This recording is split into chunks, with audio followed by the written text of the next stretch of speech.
Welcome. I'm Doug Morgan, and you're listening to Uncommon Sense, where we hunt for the truth in the topics you're not supposed to talk about, Christianity and politics.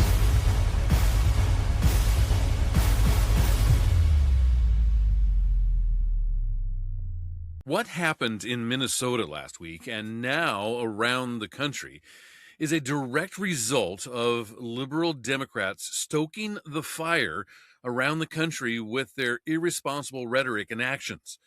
When you call people Nazis and the Gestapo, people are going to start to believe it and act accordingly. Matt Walsh of the Daily Wire says, whether we realize it or not, we all have a tendency to assume that nothing ever happens. That's the Zoomer way of referring to a well-known phenomenon called normalcy bias. Essentially, most people generally believe that life, as we know it, will continue in more or less the same way for the rest of our lives. We learn about major civilization-defining events in world history like World War I or the Revolutionary War, and we'll assume that, well, history is history. Those kinds of events simply don't happen anymore. Nothing ever happens, as the saying goes. The idea of a new civil war or a new world war seems too distant and implausible to consider very seriously. We're simply too advanced for that kind of thing. But the funny thing about World War I and the Revolutionary War and most other conflicts throughout history is that at one point, they also seemed unthinkable. In fact, in 1909, someone named Norman Angell wrote a book called The Great Illusion. The premise of the book, which became an international bestseller and gained a massive following on college campuses, was that war was a thing of the past. Countries that were economically connected, he argued, would never fight major conflicts with one another because they had too much to lose. At the time, everyone thought that the book made a real compelling point. No one took issue with it. War had been solved. And then, 5 years later, World War I happened.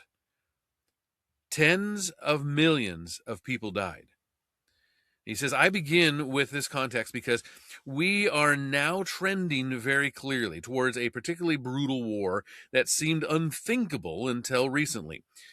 It's increasingly evident that millions of people living in this country are committed to an explicitly anti-American post-national ideology that they cannot be reasoned with.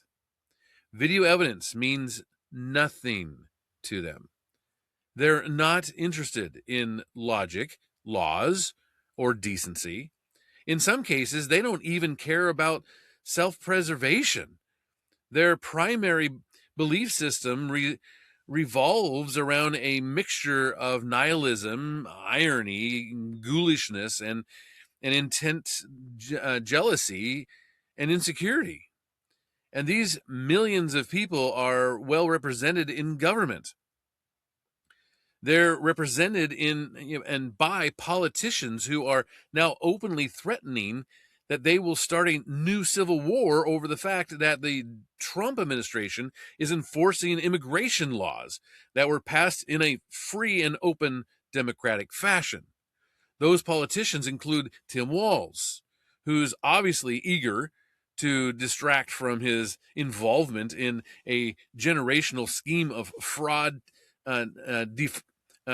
scheme to defraud taxpayers out of hundreds of millions of dollars. And in a moment, we'll get into the specifics of the shooting involving the ICE officer and the professional agitator who tried to run him over. We will demonstrate beyond any reasonable doubt whatsoever that the ICE officer was fully justified in shooting and killing the woman. But it's important at the outset to reject the framing that the left and much of the corrupt press is attempting to establish here. So let me say it outright. even if all of their lies were true, even if an ICE officer had somehow decided one day to, for no reason, to brutally murder an innocent American citizen on camera, there would still be no justifiable reason whatsoever for politicians to talk the way they're talking now in the Democratic Party, from Minnesota to Washington. There would be no justifiable reason to foment an insurrection against the United States of America. There would be no reason for a politician like Tim Walz to imply that his state is now, quote, at war, unquote, with the federal government, and to suggest, as he did, that the National Guard might be ordered to defy or even attack officers of the federal government. Here he is. And it's clear, look, I don't think any governor in history has had to fight a war against the federal government every single day. Well, I said this yesterday. We've never been at war with our federal government. Order to prepare the Minnesota National Guard. We have soldiers in training and prepared to be deployed if necessary. I remind you, a warning order is a heads up for folks. And these National Guard troops are our National Guard troops. They're teachers in your community. They're business owners. They're construction professionals. They are Minnesotans. Minnesota will not allow our community to be used as a prop in a national political fight. We will not take the bait. We will continue to update you, Minnesota, as we get more information. Now I'd like to turn it over to Commissioner. Okay, so what does it take for the DOJ to haul him away in handcuffs at this point? Fresh off scamming the taxpayers, he's declared war against the United States government, and Tim Walz should not be a free man at this point. He should be looking at charges for insurrection and treason. There's no need to read between the lines here. The implication is obvious. Tim Walz is deliberately laying the groundwork for a scenario in which the Minnesota National Guard will fire upon ICE officers, or vice versa. Will he give the order himself? Probably not. But Tim Walz understands that in general, when you put the National Guard on the street and order them to undermine ICE in defiance of the Constitution, then the likelihood of a catastrophic incident, a modern Boston Massacre situation, becomes very, very high. The strategy Walz is using is very similar to left-wing terrorists. The entire reason that this lesbian poet was stalking ICE agents and blocking their vehicles by stopping in the middle of the road was that she wanted a confrontation. She wanted her partner or whatever to film everything. She was desperately trying to get a reaction out of ICE so that she could present them as fascists and unload the footage on all of the internet. That's been their strategy for months now. Usually they stand in front of ICE vehicles and try to block their access to detention facilities. And Tim Walz is applying this strategy on a much broader scale. He's being transparently phony about his motivations. When he praises the National Guard in that clip, he doesn't mean a word of what he's saying. As Mike Cernovich pointed out during the BLM riots, which Democrats, of course, encouraged and endorsed, Walz openly mocked the Minnesota National Guard, saying that they're poorly trained and useless. Listen. The mayor knew what he was asking for. He wanted the National Guard, and what does that mean? I think to the mayor, yes, I think it's a perception. I'm certainly not questioning that. I think the mayor said, I request the National Guard. Whew, I'm out. This is great. We're going to have massively trained troops. No, you're going to have 19-year-olds who are cooks. Yeah, so there he is, right?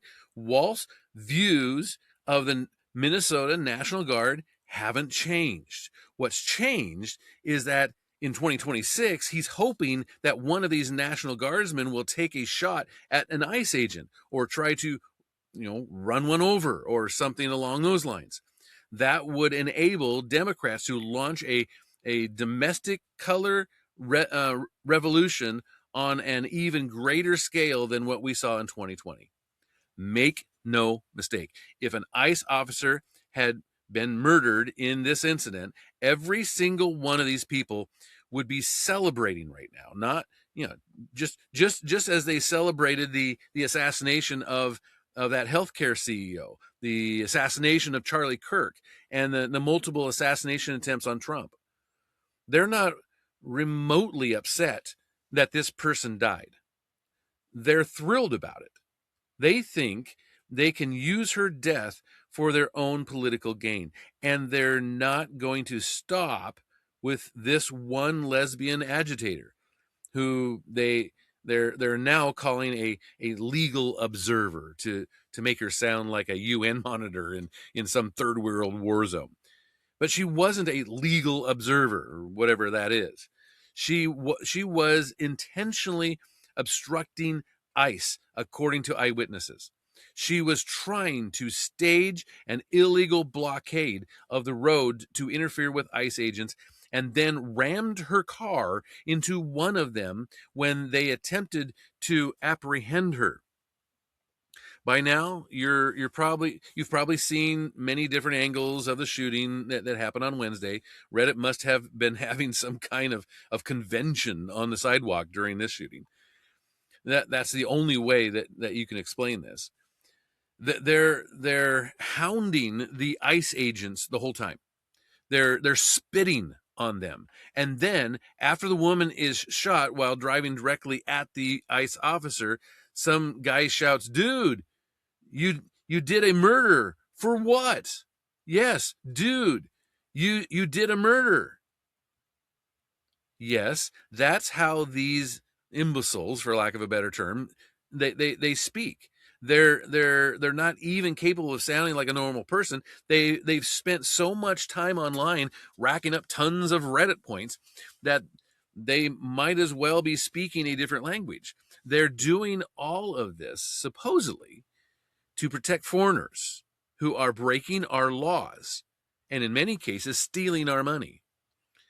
In any event, very quickly, more videos came out, which made it even more clear that this was self-defense. The one shot by someone on the scene and put in slow-mo by Colin Wright is one of the best ways to visualize what happened. As Colin points out, quote, "The car is in drive and the woman steps on the gas while the wheels are turning to the left. Because the ground is frozen, the tires have no traction and spin in place. Had there been no ice, the car very likely would have head-on struck the officer standing in front of the vehicle." If unlike this lesbian's sad poetry career, those tires had actually gained any traction, the ICE agent might very well have died. And indeed, from another angle, you can clearly see that the car did in fact strike the officer in a glancing blow that physically moved his body. Keep in mind, if it weren't on video, this would be another Michael Brown, the hands up, don't shoot situation. It would be another George Floyd. It would be yet another case where a mob forms around the body and concocts a false narrative and burns down entire cities. To the extent that we may pull back from the brink here, it's because the public, if they know where to look, has access to this footage, and they can share it without getting banned for spreading Russian disinformation or whatever. To be clear, under the law, as well as common sense, law enforcement officers have every right to shoot and kill you if you ignore their orders to stop and drive a 2-ton automotive towards them. When officers don't react to to lethal force in this scenario, they often end up like, well, injured or dead.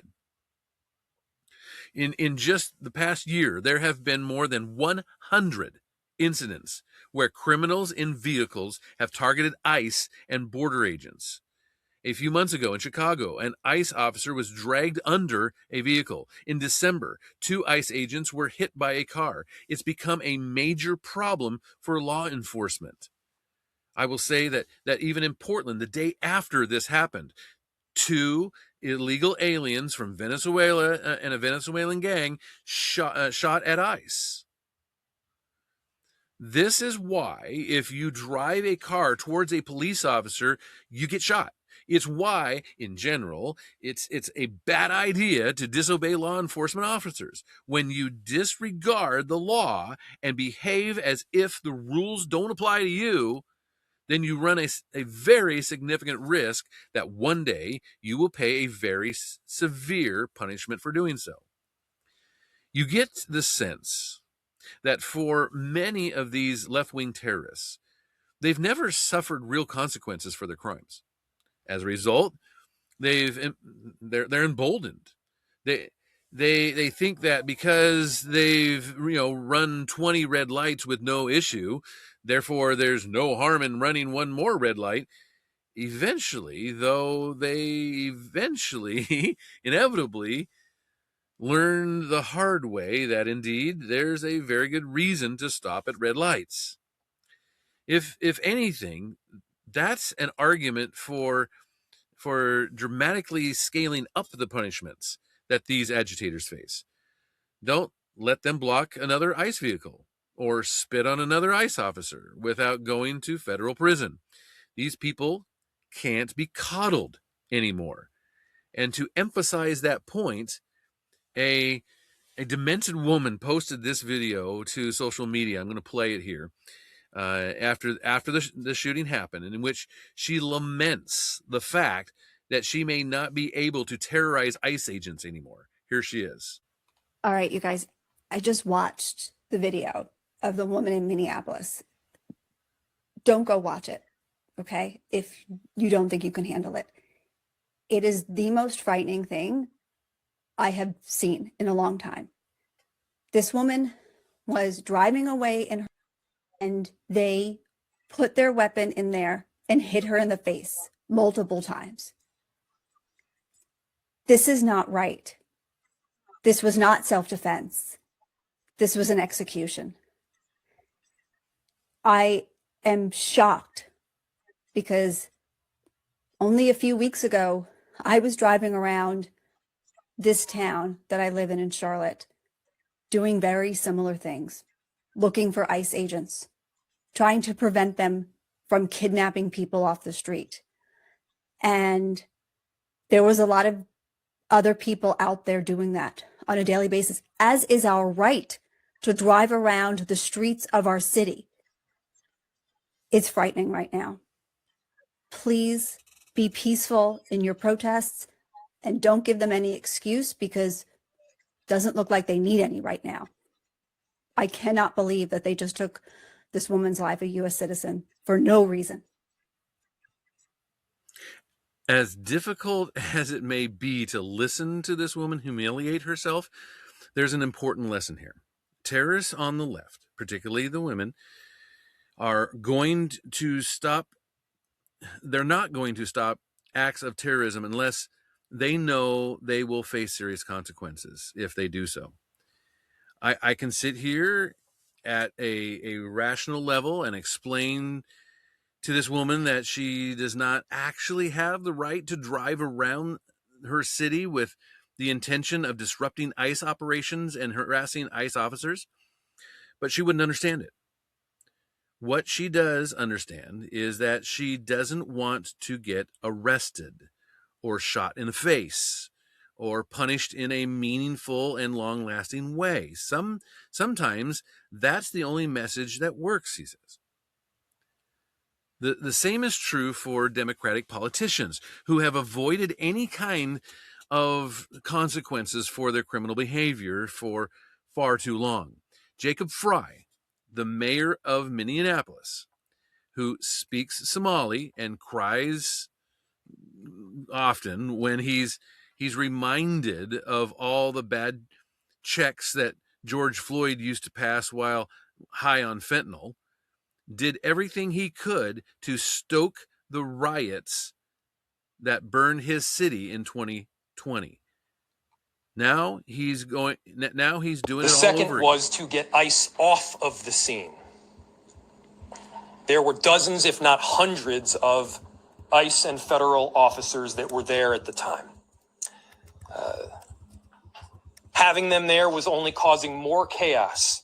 Having them there was only making a difficult situation even more problematic, and one that, yes, they created themselves. There's little I can say, again, that'll make this situation better, but I do have a message for our community, for our city, and I have a message for ICE. To ICE, get the fuck out of Minneapolis. This guy is just a vile parasite, one of the most evil and incompetent officials in American history. And the Trump administration should finally cuff him and throw him in prison for inciting insurrection, which is what he's been doing for 5 years now. Put him in a cell with walls. As a mayor, you don't get to tell federal agents what to do. You don't get to declare your independence from the United States government, which is what Jacob Fry is now doing. And if you're going to continue to do so, if you're going to encourage acts of rebellion and terrorism, then you should be treated like an enemy combatant. Until a crackdown takes place along these lines, we're going to continue seeing anti-American terrorists in Minnesota and all over the country, torching our flag, calling for the murder of ICE agents, and advocating for secession from the United States. On Wednesday, at the direction of Tim Walz and the rest of the Democratic establishment, rioters gathered from New York to Seattle to do exactly that. They did not engage in peaceful protests or lawful First Amendment speech. They called for mass murder. They threatened law enforcement officials. They defied the rule of law. And they're not doing so because the lesbian poet was shot to death in Minnesota. They're doing it precisely because it's rare to see ICE respond with lawful and appropriate force when they're threatened. That's the lesson the Trump administration should draw from the left's response to this shooting. These terrorists are panicking and writhing because they never expected and aren't equipped to handle serious consequences for their actions. The lesbian poets never expected to face the music. And if we want to keep our country intact, which isn't remotely guaranteed at this point, then many more terrorists, to include Tim Walz and Jacob Fry, must face just and legal consequences for their actions. And I wanted to bring that to you because, man, he put it very well, I thought.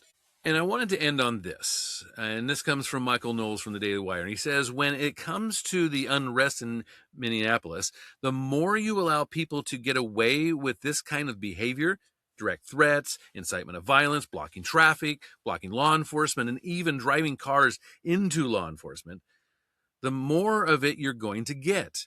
People will become accustomed to the behavior and to the idea that it is acceptable. Vice President J.D. Vance said all of this just beautifully. He gave one of the best performances, he says, that I've ever seen from a vice president. One of the best performances in this administration. He came out with his typical lucidity and moral clarity.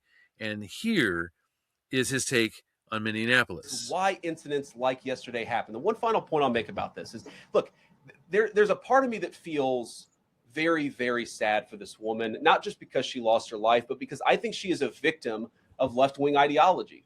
What young mother shows up and decides they're going to throw their car in front of ICE officers who are enforcing legitimate law. You've got to be a little brainwashed to get to that point to where you're willing not just to protest, that's fine, not peacefully protest, but throw your vehicle in front of legitimate law enforcement officers and drive your car into them. To get to that point, you have to be, I think, radicalized in a very, very sad way. I certainly wish that she hadn't got there. I know there's an ICE officer right now who very much wishes he was not put in the position where he had to fire a gun to defend his own life. Yeah. Spot on. That is exactly the right tone. We're not saying, that evil domestic terrorist woman, yeah, we love that she's dead. We know it's sad. It's sad that she was perhaps so brainwashed that she thought the ICE officers really were the Gestapo. Where did she get that from? She got it from cable news and the like. She probably thought that illegal aliens have a right to be in this country. They don't. But she has heard that from all the Democratic bullhorns. She's heard that from anyone who says that illegal aliens are undocumented Americans. Well, if they're Americans, they have a right to be here. They're not Americans. That's the point. She probably thought these people were totally innocent. They're not. She probably thought they're not face tattooed gangsters. They're not defrauding the government.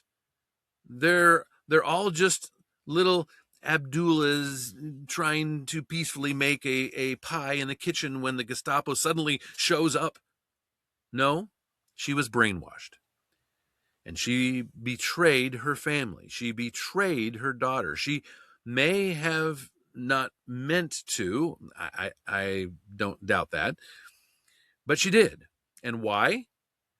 To go out there, not just for a stupid cause, but for such an unjust cause, and leave your kid without a mother?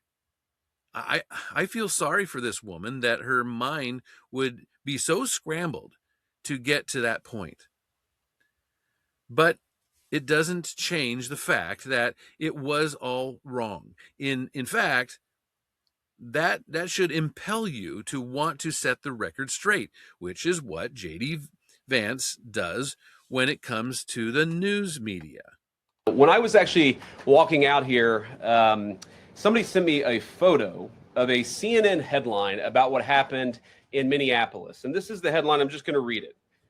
Outrage after ICE officer kills U.S. citizen in Minneapolis. Well, that's one way to put it. And that is the way that many people in the corporate media have put this attack over the last 24 hours. And I say attack very, very intentionally, because this was an attack on federal law enforcement. This was an attack on law and order. This was an attack on the American people. The way that the media, by and large, has reported this story has been an absolute disgrace, and it puts our law enforcement officers at risk every single day. What that headline leaves out is the fact that that very ICE officer nearly had his life ended, dragged by a car 6 months ago, 33 stitches in his leg. So you think maybe he's a little bit sensitive about somebody ramming him with an automobile. What that headline leaves out is that that woman was there to interfere with a legitimate law enforcement operation in the United States of America. What that headline leaves out is that that woman is part of a broader left-wing network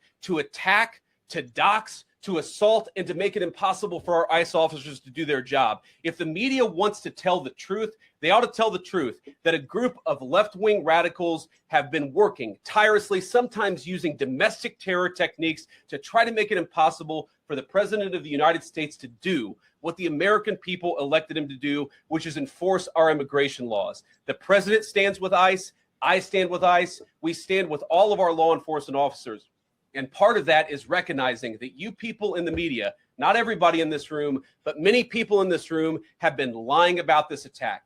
She was trying to ram this guy with her car. He shot back. He defended himself. He's already been seriously wounded in law enforcement operations before. And everybody who's been repeating the lie that this is some innocent woman who was out for a drive in Minneapolis when a law enforcement officer shot at her, you should be ashamed of yourself. And that is precisely the point. If you lie, generally, you should be ashamed of yourself because you're committing a moral sin. If you lie about an event of public interest, and then you should especially be ashamed of yourself because it causes political scandal. But if you lie about this kind of issue, you should be ashamed of yourself because you are setting the stage for naive and ignorant people to put themselves in harm's way for your lie. And that's what happened. The liberal media, it is not hyperbole to say, bear a considerable amount of responsibility for that woman's death. And I would agree with that. And I would also say that I want to hear what you have to say on it. Okay, I want to hear what you think, and you can always do that at uncommonsensepodcast.com. Thank you very much for listening. This podcast is a production of Morganite Communications.